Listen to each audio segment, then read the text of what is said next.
Вітаю вас, друзі! Маємо сьогодні деякі непогані новини. В Усть-Лабінську, що розташований на Кубані, продовжує горіти нафтобаза, яку уразили позавчора.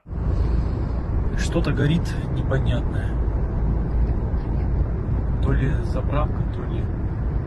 Сейчас подъедем ближе, посмотрим. Взагалі, коли Україна атакує південну частину так званої Російської Федерації, це завжди перетворюється на прекрасні перформанси для відпочивальників, наприклад, у Сочі та інших містах. Это Адлер, пляж. И так вдоль берега. Сбивает как. Через постійні атаки українських безпілотників, наприклад, у Сочі майже 3 доби не працював аеропорт, і тисячі росіян не могли нікуди полетіти. Та й стерили. 12 часов мы на порту находимся. Вы при чем? Потому что ваша компания нас держит. Ми із вами, люди співчутливі, і маємо допомогти росіянам літати від ударів українських дронів. Я закликаю вас негайно задонатити на Русаріз для того, щоб російські загарбники отримували свої дрони у пики і навіть, щоб палиці їх не рятували. Реквізити є, як завжди, в описі до цього відео, там же є кнопка підписатися на канал, натискайте її. Цієї ночі Сили безпеки та оборони України, як і завжди, атакували російських окупантів безпілотниками. Було уражено підстанцію у тимчасово окупованому Алчевську.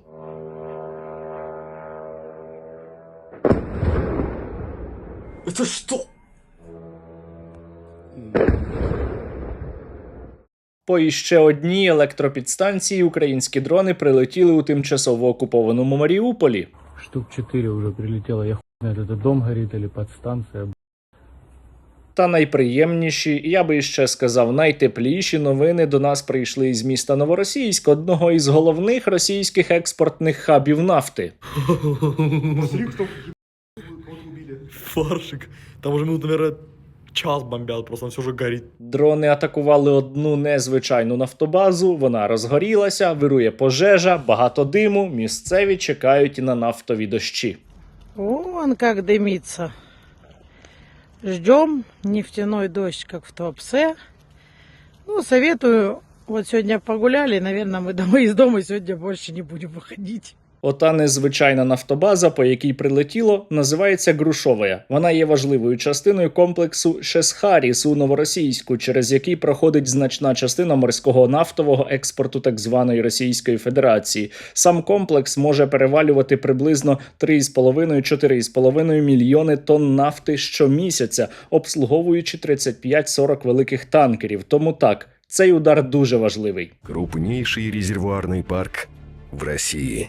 Перевалочный комплекс Шесхарис. Проте, спостерігаючи за ситуацією на півдні так званої Росії, не варто забувати і про становище окупантів у тимчасово окупованому Криму, а воно постійно погіршується. Позавчера вдруг появилось сообщение, что закрыт крупный транспортный железнодорожный узел Джанкой. Почему?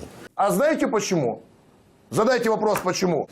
Они активно режут нашу логистику к Крыму. Сили безпеки та оборони України ріжуть росіянам доступ до українського півострова. Причому не тільки на автошляхах, а й на залізниці. Останнім часом окупаційна адміністрація в українському Криму скаржиться на удари по залізничній інфраструктурі. От і сьогодні Аксьонов написав про те, що якийсь невідомий дрон атакував тепловоз з полученням Москва-Сімферополь.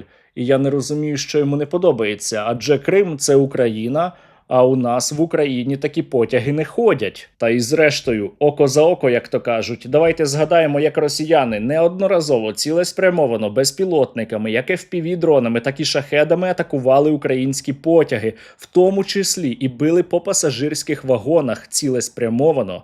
Аккуратно.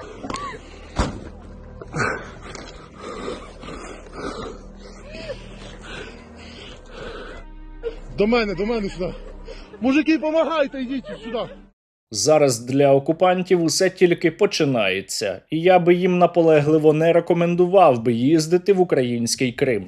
Хоча деякі з них самі це розуміють. В Крым сейчас ехать нельзя. Если такой нет острой необходимости, я не поеду. Деякі пропагандисти намагаються заспокоїти росіян і кажуть, що загроза безпілотників насправді перебільшена і її можна дуже легко вирішити. Треба просто посилити ППО. Вот разговоры про эти дроны, еще раз говорю, это надуманные вещи. Надуманные вещи. Я уже об этом говорил. Вот. Что касается дронов, то в этом случае просто-напросто необходимо усиливать систему противовоздушной обороны. То якщо це таке просте завдання, чому вони його не можуть виконати? Дрони дронами, звісно, але от видання Телеграф написало, що президент України Володимир Зеленський передав Путіну повідомлення, що якщо він не припинить війну, то на так звану Росію полетить українська балістика, яка скоро вже піде у виробництво. Та й росіяни самі на неї чекають. Поэтому они говорят о готовности осенью бахнуть до 20 ракет одновременно по Москве. Коли українська балістика полетить на Москву, то це буде прекрасна подія. Я особисто із цієї святкової нагоди вип'ю червоного вина. Тим паче, що це буде не лише приємний удар, а й перетин російських коричневих полосок. Ведь мы вспомним красные линии, которые существовали ровно год назад, когда они запрещали Украине бить вглубь территории России. Ну была ж такая красная линия для Запада. Все, ее нету, она исчезла. Є одна дуже проста істина. Чим довше так звана Росія воює проти України, тим тяжчою буде її становище, тим гірші для неї будуть наслідки, і це розуміють самі росіяни. Продолжая войну, Россия становится слабее. У нас есть умалишенные, которые думают, что мы станем сильнее, но мы не становимся сильнее. І ось таким чином російський пропагандист, який працює на телеканалі Соловйова, обізвав умалішонним Владіміра Путіна, тому що це він відмовляється припиняти війну. Я нагадаю, як він відповів на лист Зеленського. Работайте, браття. Через те, що так звана Росія почала війну проти України, від неї усе більше віддаляються її вчорашні союзники. І от Владімір Путін сьогодні програв вибори у Вірменії. Партія Нікола Пашиняна «Громадянський договір» перемагає на парламентських виборах у Вірменії, суттєво обігнавши проросійських конкурентів і отримавши 61 мандат із 105. Тимчасово існуюче непорозуміння під назвою Російська Федерація намагалося вплинути на результати виборів та збиралося привезти до Вірменії 100 тисяч вірмен.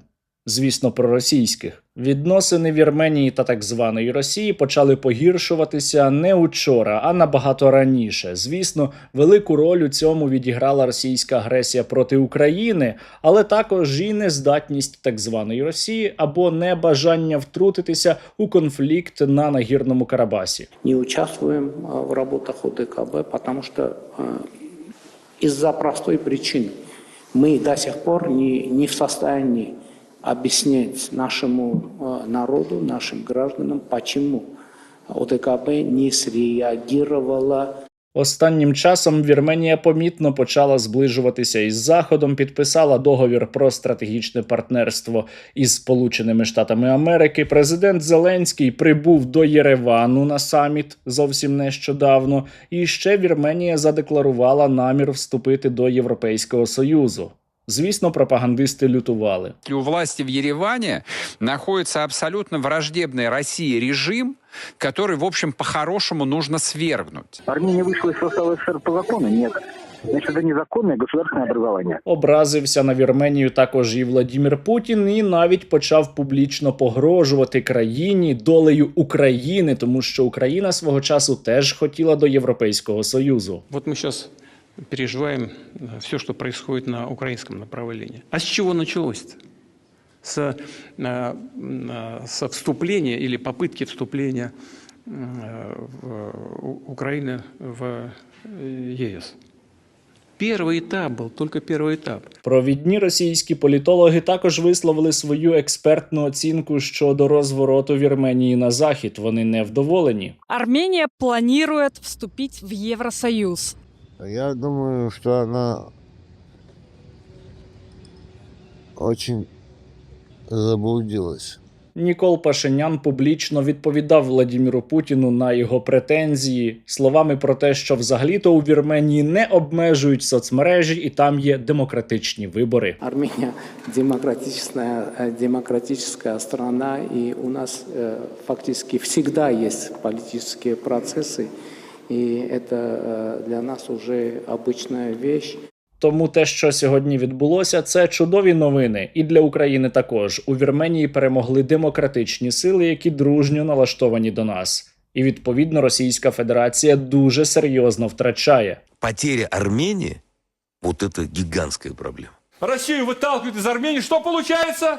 Правильно, получается Южный Кавказ переходит под контроль Запада. Росіяни зараз будуть погрожувати Вірменії, будуть вдаватися до економічного шантажу, але і у Вірменії є свої карти. Вона у будь-який момент може закрити російську базу на своїй території. І я сподіваюся, зробить це якомога швидше. Ну а для того, щоб росіяни припиняли існувати на нашій території якомога швидше, наші воїни завдяки вам отримали за минулу добу іще 110 нових FPV. Рота безпілотних авіаційних комплексів 4-го механізованого батальйону окремої президентської бригади висловлює щиру подяку спільноті Стерненко за ці чудові дрони.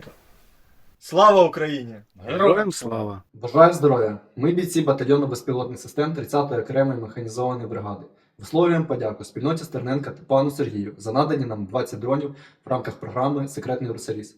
Цими дронами ми будемо нищити логістику ворога та окупантів. Дякуємо, що допомагаєте. Слава Україні! Героям слава! Для того, щоб у росіян було іще більше поганих новин, будьте у війську або для війська та максимально допомагайте силам безпеки та оборони України.